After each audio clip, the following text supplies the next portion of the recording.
नमस्कार, image news FM 103.6 को दैनिक कार्यक्रममा हाम्रो नेपाल हामी नेपालीमा यहाँलाई हार्दिक स्वागत छ। कार्यक्रममा हाम्रो नेपाल हामी नेपालीमा हामीले मुलुकमा भए गरेका राजनीतिक, सामाजिक अनि सांस्कृतिक घटनाक्रममाथि केन्द्रित रहन्छौँ र नागरिकको दृष्टिमा ती घटनाक्रमहरू कस्ता छन् त्यसमाथि चर्चा परिचर्चा गर्छौँ। अर्थात् नागरिक आवाजलाई, नागरिक मन्तव्यलाई हामी सार्वजनिक गराउने प्रयास गर्छौँ। त्यसो त राजनीतिक दल र सरकार देशका लागि, नागरिकका लागि उदासीन छन्। उनीहरूको उदासीनताप्रति पनि हामी खबरदारी गर्छौँ। मदन भण्डारी र तत्कालीन संगठन विभाग प्रमुख जीवराज आश्रितको आज स्मृति दिवस पनि हो।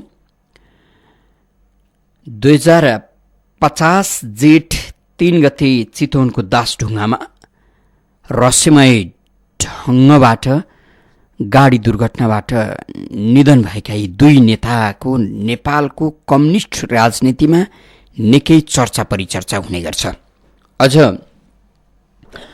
मदन भण्डारीको जबज सिद्धान्तका कारण पनि अझ बढी मदन भण्डारीलाई चर्चामा ल्याइन्छ, स्मरण गरिन्छ। मदन भण्डारी भइदिएका हुन्थे भने कम्युनिस्ट राजनीति यति धेरै कमजोर हुन्थेन होला, यति धेरै लोभ र लालचमा फस्थेन होला र मुलुक यस्तो पनि हुन्थेन होला। यी अनेकन ढङ्गका अड्कलबाजी पनि गर्ने गरिन्छ। त्यसो त मदन भण्डारी हुन्थे भने, बाँचेका थिए भने मदन भण्डारी असफल र सफल हुने ती कुराहरू उनकै कर्मले मात्रै निर्दिष्ट गर्न सक्थ्यो अथवा उनी त्यो परीक्षामा पास हुन्थेनन्, भिन्न कुरा। तर मुलुकको राजनीतिक परिवर्तनमा एक किसिमको हलचल ल्याउने सामर्थ्य उनीसँग थियो र उनको राजनीतिक उचाइ पनि छोटो समयमा छुलियो र उनले कम्युनिस्ट राजनीतिलाई भिन्न चेतना र भिन्न शैली पनि दिए। यसकारण उनको जुन ढङ्गबाट उदय भयो र त्यही ढङ्गबाट रहस्यमय किसिमले उनलाई सम्पूर्ण जीवनबाट समाप्त पार्ने काम पनि भयो। एमाले यसलाई चर्को षड्यन्त्रका रूपमा भाषणबाजी गर्यो, केही समय आन्दोलन पनि गर्यो, छानबिन गरेर दोषीलाई पत्ता लगाउने घोषणा पनि गर्यो र पटक पटक एमाले सरकारमा गयो। जब एमाले सरकारमा गयो त्यसपछि ऊ निरीह बन्यो अथवा घटनालाई कतै किनारामा पन्छाउने काम गर्यो। मदन आश्रितको हत्याकाण्ड भन्ने गरिन्छ यसलाई। यो हत्या नै हो भने हत्याका आरोपितहरूलाई अथवा हत्याराहरूलाई पक्राउ गर्न नेपालको प्रशासनले आजसम्म सकेन। 23 वर्ष लामो समय बितिसकेको छ। मदन आश्रित हत्या प्रकरणमाथि चर्को आलोचना गर्ने र हत्यारालाई पक्राउ गरी छान्ने निकै शक्तिशाली मन्तव्य प्रकट गर्ने व्यक्ति केपी शर्मा ओली अहिले प्रधानमन्त्री हुनुहुन्छ। मदन भण्डारीकी पत्नी मुलुकका राष्ट्रपति हुनुहुन्छ। यो एउटा संयोग हुनसक्छ, तर फेरि पनि यी दुई शक्तिशाली नेताको रहस्यमय ढङ्गबाट हत्या भएको हो भने पनि नेपालको राज्यले अहिलेसम्म हत्यारालाई पत्ता लगाउन सकेन। चालकका रूपमा रहेका व्यक्ति पनि अब भौतिक रूपमा छैनन्। यस अर्थले यो घटना दिन प्रतिदिन रहस्यको गर्भमा लुक्दै गएको स्थिति पनि हो।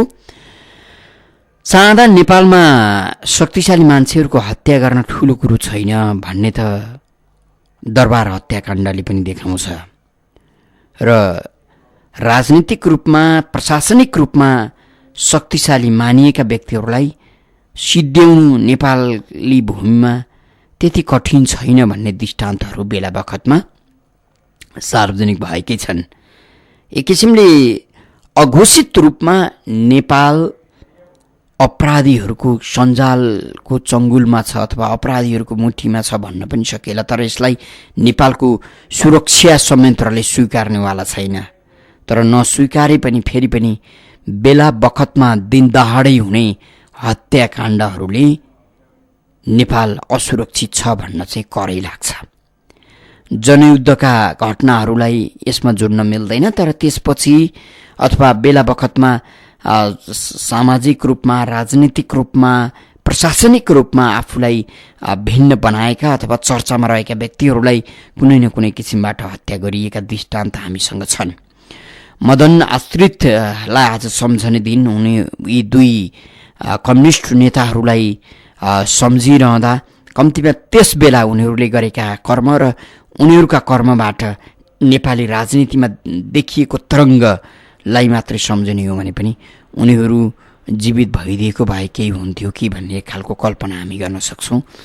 हामी यी दुवै नेतालाई स्मरण गर्छौँ।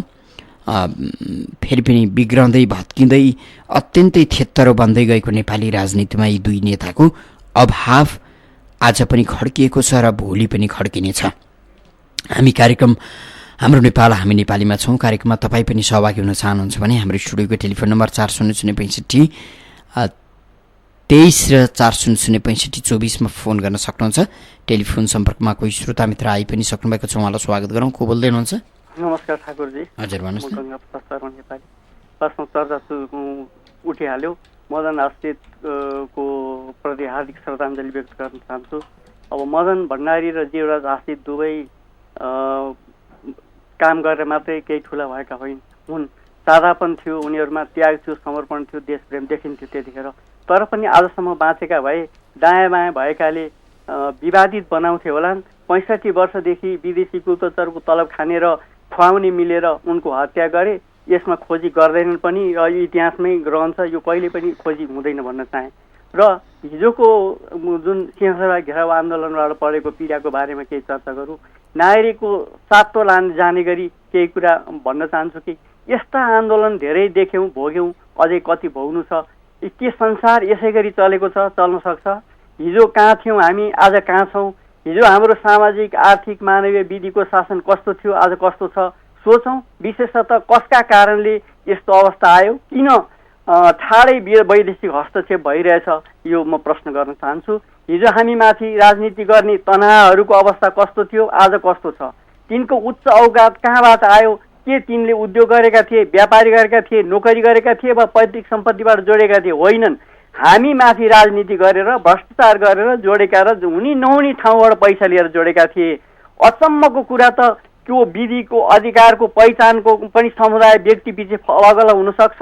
त्यो कसैले दिएर वा संरक्षण गरेर संरक्षण हुने कुरा शाश्वत नियम कुरा होइन, शाश्वत नियम हो। बदलिँदो परिस्थितिमा समाजमा सम्बन्धित विलय पनि हुन्छ र आफ्नो समृद्ध पनि हुन जान्छ पहिचान। 50 लाख बसोबास गर्ने काठमाडौँमा उपत्यकाको जनजीवन अस्तव्यस्त पारेर कसलाई लाभ पुर्याउन खोजेको हुन्? हिजै कैयौँ बिरामी, बालबच्चा, वृद्ध वृद्धा, विद्यार्थी, कामकाजीले शास्ति पाए। के हाम्रो हक अधिकार छैन निर्वाध रूपमा हिँडडुल गर्ने? यस्तो हकको प्रयोग गर्दाखेरि सरकारले किन संवेदनशील हुँदैन र किन बाटो खुलाउँदैन? यस्ता आन्दोलनमा नागरिकको कुरा आउँछ।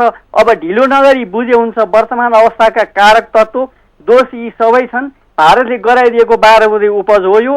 यसको खारेज नभएसम्म देश र नागरिकको भलो हुँदैन। त्यसैले यस्ता दुराचारी, भ्रष्ट र देशद्रोहीको कार्यक्रममा सहभागी जनाएर देश ध्वस्त पार्ने अभियानमा नलागौँ भनेर सबैलाई आग्रह गरेँ। नमस्कार। हजुर, गङ्गा प्रसाद शर्मा नेपाली हुनुहुन्थ्यो हामीसँग कुरा गर्दै। मदन भण्डारीको चर्चा आज मुलुकभर छ र विशेष गरी एमाले वृत्तमा अझ बढी चर्चा हुनेछ। त्यसो त आम नागरिकले मदन भण्डारीलाई सम्झने नै छन्। मदन नेकपा एमालेका तत्कालीन महासचिव मदन कुमार भण्डारी र संगठन विभाग प्रमुख जीवराज आश्रित सडक दुर्घटनामा परेर निधन भएको आज 23 वर्ष पुगेको छ। तर यसलाई दुर्घटना मात्रै भनेर पुग्दैन। यो झन रहस्यमय घटनाका रूपमा विकसित हुँदैछ। 2050 साल जेठ 3 गते मदन भण्डारी र जीवराज आश्रित चढेको जीप दुर्घटनामा पर्छ र दुर्घटनामा पर्ने जीप चालक अमर लामा भने जीवित रहन्छन्। तर उनी पनि अहिले यो समाजमा छैनन्। उनको पनि हत्या भइसकेको छ। अमर लामा जीवित रहुन्जेल प्रारम्भिक चरणमा एमालेको चर्को आलोचना अमर लामाले खेपे, हत्याराको अभियोगमा उनलाई आलोचना गरियो। तर फेरि पनि जब जब एमाले सत्तामा पुग्न थाल्यो त्यसपछि अमर लामा प्रति एमाले नरम हुँदै गयो। फेरि पनि हठात अमर लामा मारिएपछि यो दुर्घटना नभएर हत्या नै भएको अड्कल अझ काट्न थाले नागरिकले। 2047 कार्तिक 23 गते एमालेको पार्टी प्रवक्ताका रूपमा भूमिगत जीवन छाडेर पहिलो पटक सार्वजनिक हुँदै मदन भण्डारीले एक सनसनीपूर्ण भाषण गरिसकेपछि उनको उचाइ चुलिएको बताइन्छ। विशेष गरी तत्कालीन राजा वीरेन्द्रलाई हाकाहाकी चुनौती दिन सक्ने क्षमता पहिलो पटक उनले राखे र यसकारण उनी आम सर्वसाधारण नागरिक अथवा तत्कालीन शासन सत्ताबाट प्रताडित बन्दै गएका नागरिकले मदन भण्डारीलाई राजा वीरेन्द्रलाई टक्कर दिने व्यक्तिका रूपमा हेर्न थाले। उनको यही शक्तिका कारण उनको राजनीतिक उचाइ पनि बढ्यो। उनले भनेका केही चर्चित अथवा चेतावनी दिएका चर्चित उनका चेतावनी चर्चित रूपमा देखा परेका छन् राजनीतिमा। जस्तो उनले राजालाई श्रीपेज फुकालेर राजनीतिमा आउन चुनौती दिए। त्यो बेला राजालाई चुनौती दिनु आफैमा ठुलो मानिन्थ्यो र उनलाई राजालाई विशेष गरी लोकतान्त्रिक अभ्यासमा अथवा त्यो बेला प्रजातन्त्रको अभ्यास हुँदै थियो 46 पछिको समयमा राजनीतिमा हात नलम्क्याउन चेतावनी दिए। यस्ता अनेकन उनका कडा चेतावनीका कारण उनी निकै चर्चामा आउँदै गर्दा उनको हत्या भयो। हत्या भनिएको छ दुर्घटना, सुनियोजित ढङ्गको दुर्घटना, त्यसलाई हत्या प्रकरणका रूपमा एमालेले लिने गरेको छ। आज मदन आश्रितलाई एमालेले सम्झँदै छन्। यसर्थले फेरि पनि हामी असल नेतृत्वको अभाव खड्किराखेका बेला केही गर्छ कि क्या हो भनेर केही गर्न खोज्दै गरेको छनक दिने नेता नरहनु र त्यसपछि उसको अभाव खड्कनु र उसको चर्चा गर्नु स्वाभाविक पनि हो। फेरि पनि टेलिफोन सम्पर्कमा अर्का कोही श्रोता हुनुहुन्छ। को बोल्दै हुनुहुन्छ? नमस्कार, भन्नुहोस्। म प्रदीप मन श्रेष्ठ काठमाडौँ गणेशनबाट।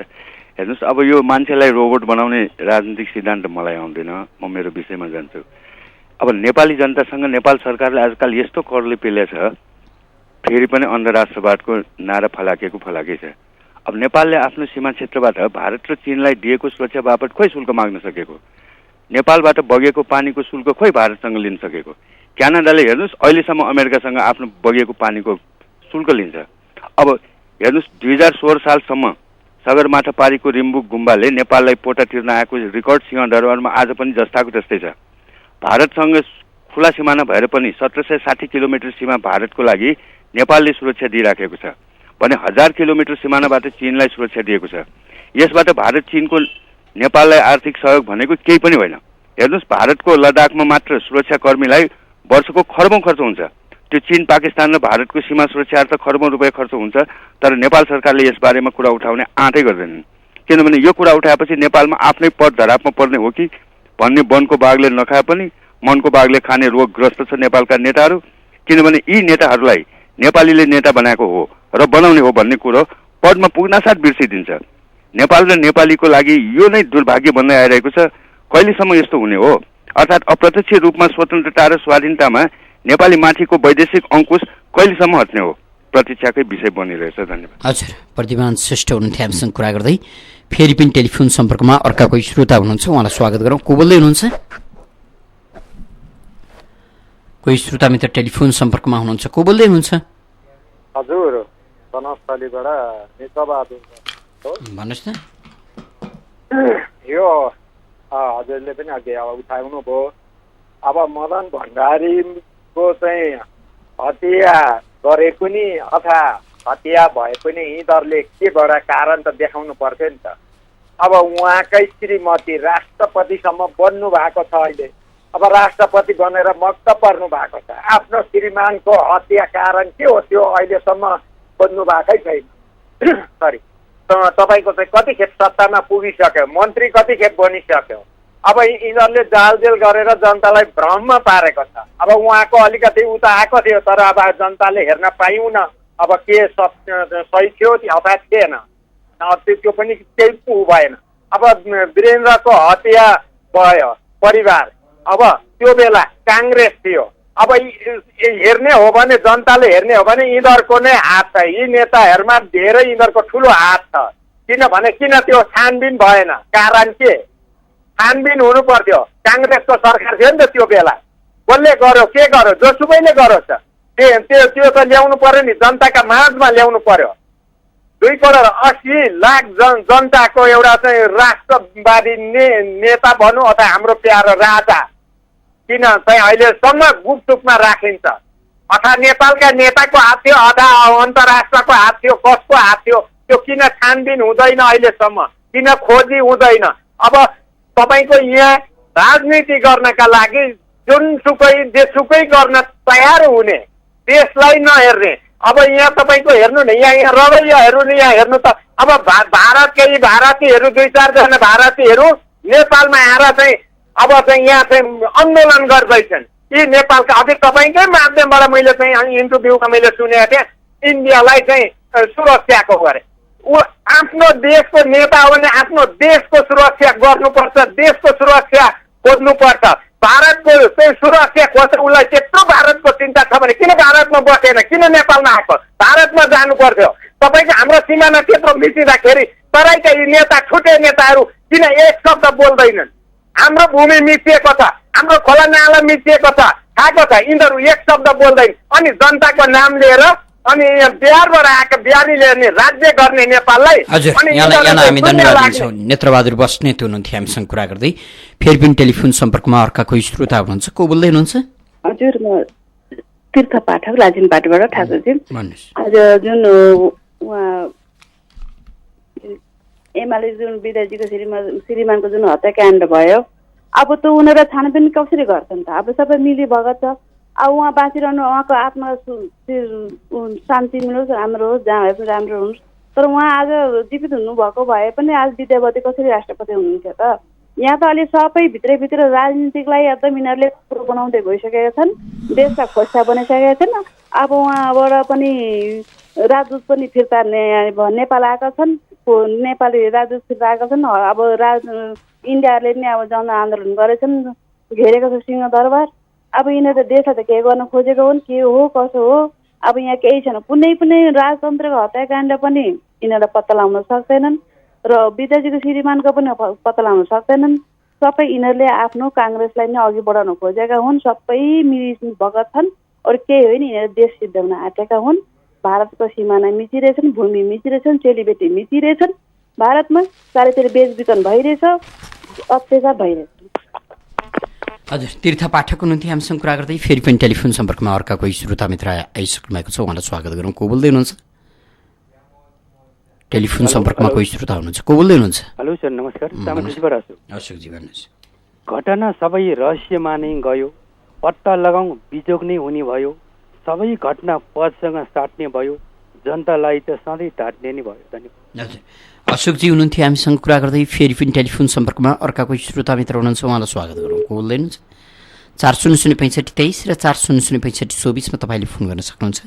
टेलिफोन सम्पर्कमा फेरि अर्का कोही श्रोता मित्र हुनुहुन्छ, उहाँलाई स्वागत गरौँ। को बोल्दै हुनुहुन्छ?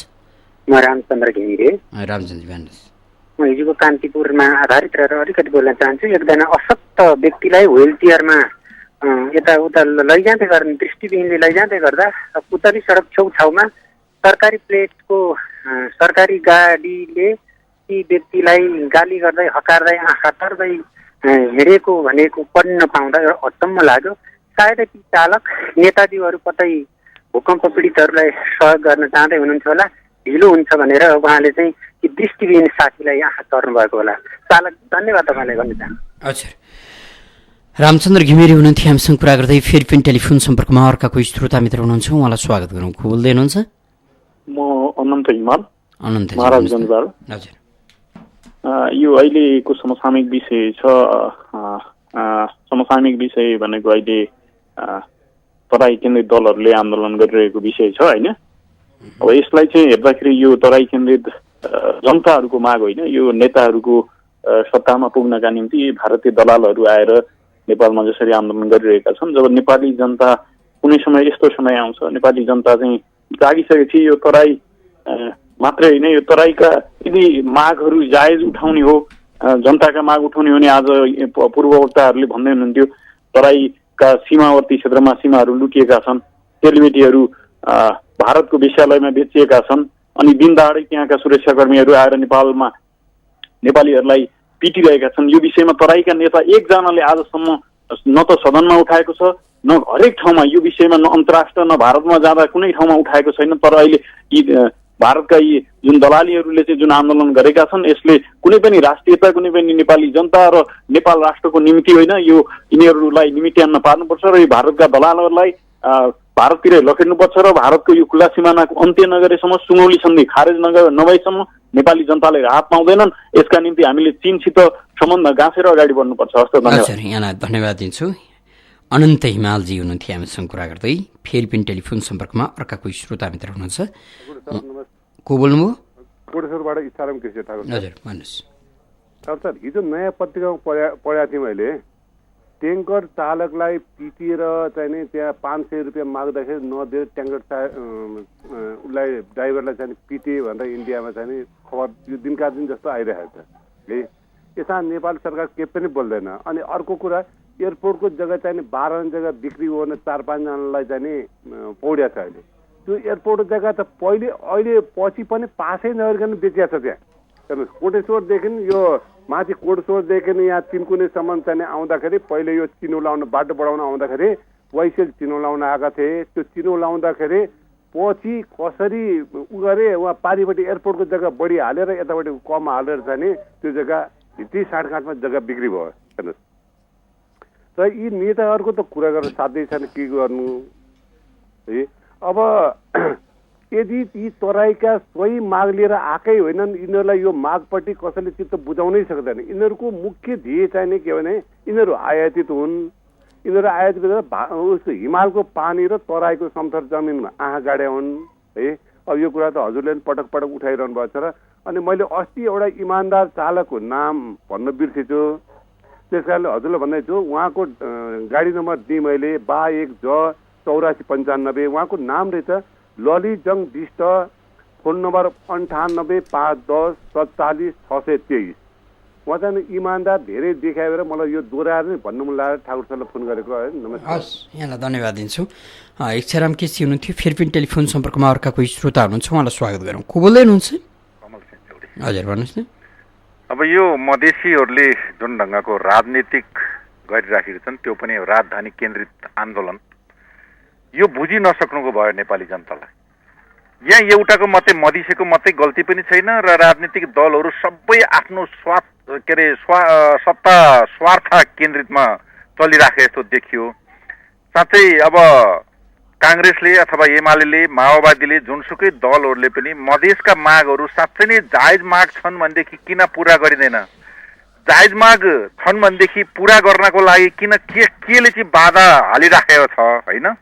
त्यसो भएको कारणले गर्दाखेरि साँच्चै मधेसको माग, जायज मागलाई सम्बोधन गर्ने र नजायज मागलाई यो चाहिँ नजायज माग छ भनेर चाहिँ एउटा संयुक्त वक्तव्य अथवा काङ्ग्रेस, एमाले, माओवादी जुन देशका चाहिँ ठुला दल भनाउँदाहरू नै त्यो भित्र घुसपैठ गर्ने, त्यो भित्र चाहिँ राजनीतिक स्वार्थ पूर्ति गर्नका लागि चाहिँ नि अघि बढ्ने, पछिबाट चाहिँ नि अघिबाट चाहिँ नि मधेसी दलहरूलाई उचाल्ने, पछिबाट काङ्ग्रेस जुन छ त्यसको पछि लागेको नै छ। किनकि हिजोका दिनमा ऊ पनि त एउटा चाहिँ नि प्रतिपक्ष, अहिले हिजोको दिनमा सत्तापक्ष थियो र अहिले चाहिँ नि प्रमुख प्रतिपक्षको चाहिँ भूमिका उसले खेलिराखेको छ भनेदेखि उसले चाहिँ अब मधेसीहरूको यो नजायज माग छ, यो जायज माग छ भन्दा अथवा सत्तापक्ष सबै संयुक्त वक्तव्य जारी गरेर नेपाली जनतालाई चित्त बुझ्ने तरिकाले यी जायज माग हुन्, हामी सम्बोधन गर्छौँ, यो नजायज माग हो, यो नेपाललाई विखण्डन गर्ने खालका माग हो भनेर नेपाली जनतालाई सम्झाइ बुझाइ गरेर चाहिँ एउटा संयुक्त वक्तव्य निकाल्दैदेखि यो समस्या समाधान हुन गाह्रो छैन। नजायज माग छ भनेदेखि यिनीहरू राष्ट्रद्रोही हुन् भनेदेखि यिनीहरूलाई चाहिँ पक्रेर नेपालको संविधान अनुसार कानुनी कारबाहीको कठघरामा उभ्याउनु पर्छ भन्न चाहन्छु। धन्यवाद। कमल सेन्सुरी हुनुहुन्थ्यो। फेरि पनि टेलिफोन सम्पर्कमा अर्का कोही श्रोता हुनुहुन्छ, को बोल्दै हुनुहुन्छ? टेलिफोन सम्पर्कमा कोही श्रोता मित्र हुनुहुन्छ, को बोल्दै हुनुहुन्छ? कहाँबाट? रमेश भण्डारी सिनामलबाट। ठाकुरजी नमस्कार। अब यो देशमा यो देश रहला नरहला भन्न सकिन्न। यो देशलाई चाहने जनताले अहिले के चाहेका छन् त? धर्मनिरपेक्षता र यो जातीय संहिता चाहिँ खारिज हुनुपर्छ, हिन्दू धर्म कायम हुनुपर्छ, राजा आउनै पर्छ, नत्र देश रहला नरहला भन्न सकिन्न। धन्यवाद दिन्छु। रमेश भण्डारी हुनुहुन्थ्यो। फेरि पनि टेलिफोन सम्पर्कमा अर्का कोही श्रोता हुनुहुन्छ। को बोल्नुहुन्छ? कोही श्रोता मित्र टेलिफोन सम्पर्कमा हुन्थ्यो, उहाँसँग सम्पर्क हुन सकेन। इमेज न्युज एफएम 103.6 सुनिरहनु भएको छ। कार्यक्रम हाम्रो नेपाल हामी नेपालीमा हुनुहुन्छ। 4006523 र 4006524मा तपाईँले फोन गर्न सक्नुहुन्छ र आफ्ना अभिव्यक्ति सार्वजनिक गर्न सक्नुहुन्छ। टेलिफोन सम्पर्कमा कोही श्रोता हुनुहुन्छ। को बोल्दै हुनुहुन्छ? नमस्कार सर, म गणेश कार्की गणेश तापेलबाट। भन्नुहोस्। हजुर हजुर, अहिले यो मदन भण्डारीको चाहिँ यो कति वर्ष बितेको सन्दर्भ छ। अब यो सबै राष्ट्रवादी जति मार्ने काम भएको छ। अब वीरेन्द्र पनि मारिए, अब चाहिँ अब मदन भण्डारी मारिए। अब जसले देशको लागि केही गर्छ कि भन्ने आश लागेका जति जम्मै मार्ने, अरू सबै मार्ने काम भएको छ।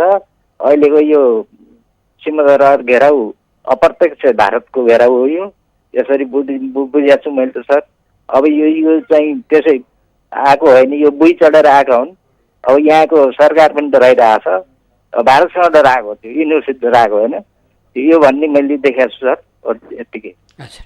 गणेश कार्की हुनुहुन्थ्यो हामीसँग कुरा गर्दै। फेरि पनि टेलिफोन सम्पर्कमा अर्का कोही श्रोता मित्र हुनुहुन्छ, उहाँलाई स्वागत गरौँ। को बोल्दै हुनुहुन्छ? टेलिफोन सम्पर्कमा कोही श्रोता मित्र हुनुहुन्छ। को बोल्दै हुनुहुन्छ? कोही श्रोता टेलिफोन सम्पर्कमा हुनुहुन्थ्यो, उहाँ बाहिरिनु भएको छ। 4006523 र 4006524मा तपाईँले फोन गर्न सक्नुहुन्छ। इमेज न्युज एफएम 103.6 सुनिरहनु भएको छ। कार्यक्रम हाम्रो नेपाल हामी नेपालीमा हुनुहुन्छ।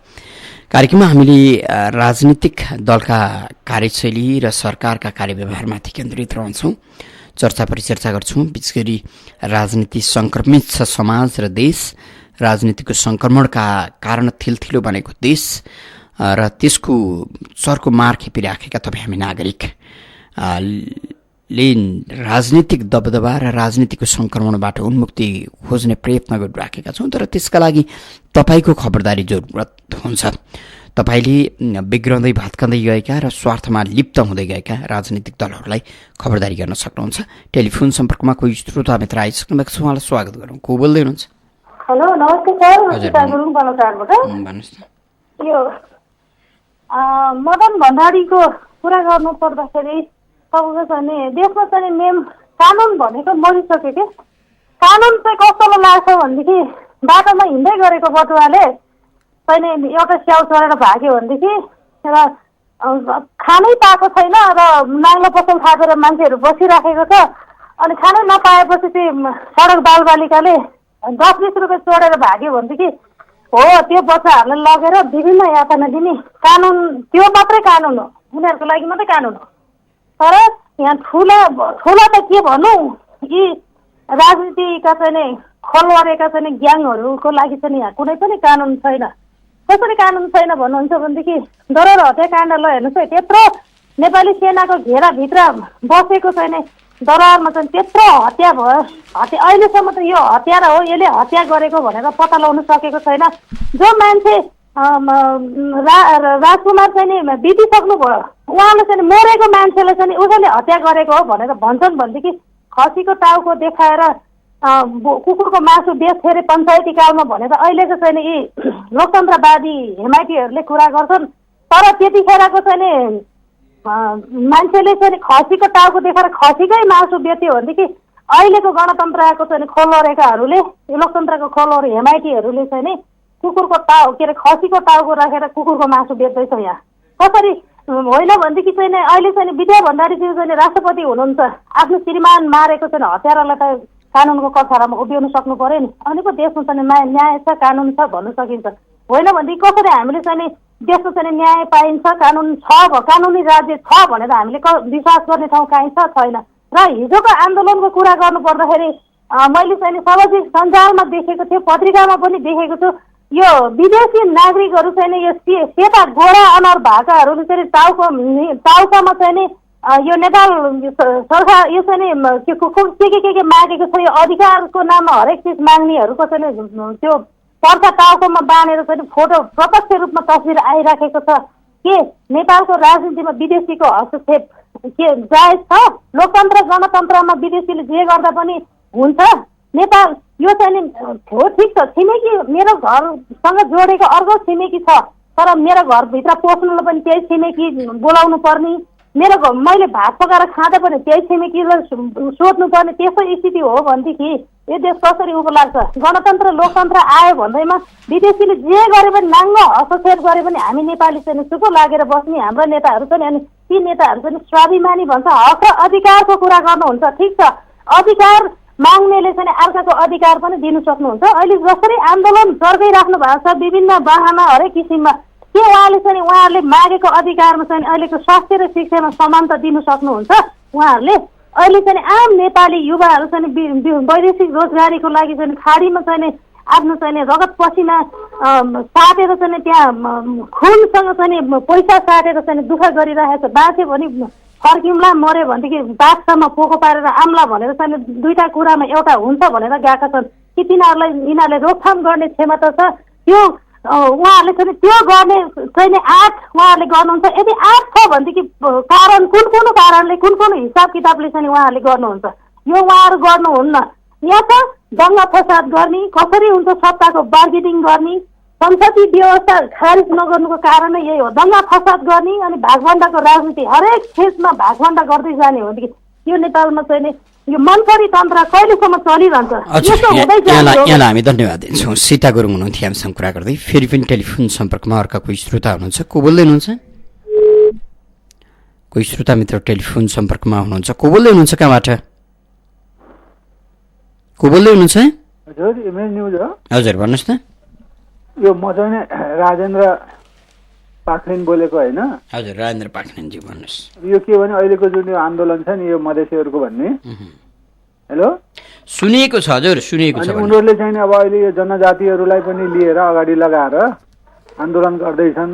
यदि जनजातिहरूसँग मिलेर चाहिँ आन्दोलन गर्नु चाहिँ सक्ने, तर जनजाति हिमाल पहाड तराई मिलेर चाहिँ बनेको चाहिँ प्रदेशमा चाहिँ बस्न नसक्ने, यो के कारणले होला? यसको यो चाहिँ खास गरी यिनीहरू यो भारतीय उज्जवल प्रभावबाटै आएका हुन् र यिनीहरूले अन्तिममा देशलाई चाहिँ नै उतै बुझाउन खोजेका हुन् कि जस्तो लाग्छ। हजुर यहाँलाई हामी धन्यवाद दिन्छौँ। राजेन्द्र पाखरिन हुनुहुन्थ्यो हामीसँग कुरा गर्दै। फेरि पनि टेलिफोन सम्पर्कमा अर्का कोही श्रोता मित्र हुनुहुन्छ, को बोल्दै हुनुहुन्छ? म तीर्थ पाठक लाजिमपाटबाट।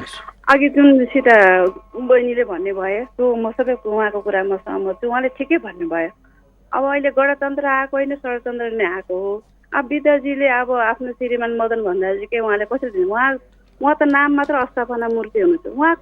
उहाँलाई चलाउनु त रिमोटहरू त राजनीतिकहरू हुनुहुन्छ नि त। एउटाले अर्को च्यालेन्ज लगाउँछ, एउटाले अर्को रिमोट दबाउँछ।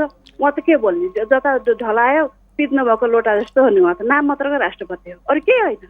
नारीको मूर्ति हुनुहुनेछ, उनी केही पनि गर्न सक्दैनन्। नाम मात्र हो, रिमोट अरूहरूको हातमा हुन्छ। उहाँले के गर्छ? यसो दबायो ल हुन्छ, यसो गरेर ल हुन्छ, लाटो कोसेर जस्तो। अब त अहिले त मन मान्छ, अहिले त दानव चाहिँ शासन छ, मानव छैन। अब जनताहरू जताहरू पनि कुटिने हुन्, पिल्सिने हुन्। विदेशमा पनि हिजो पनि एउटा नेपालीलाई काट्यो पारेर पिछुमा।